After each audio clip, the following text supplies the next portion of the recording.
Hi friends, നമുക്കൊന്നൊരു വായനയായാലോ? നല്ല മനസാക്ഷി. മനസാക്ഷി എന്താ നമുക്ക് നോക്കാം.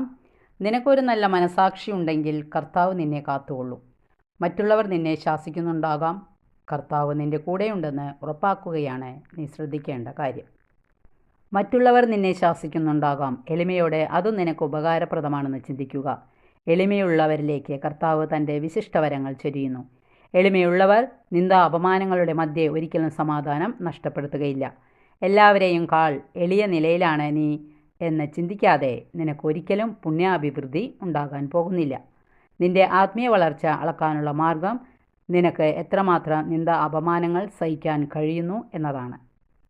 നിന്റെ മനസാക്ഷി ശുദ്ധമാണെങ്കിൽ ദൈവം നിന്നെ സംരക്ഷിച്ചുകൊള്ളും. എൻ്റെ ഈശോയെ, ഏഷണിയും പരിഹാസവും എൻ്റെ ഹൃദയത്തിൽ വേദനയുണ്ടാക്കുന്നു. എങ്കിലും അവ നന്ദിയോടെ സ്വീകരിക്കാൻ അങ്ങ് തന്നെ എനിക്ക് കൃപ തരണമേ.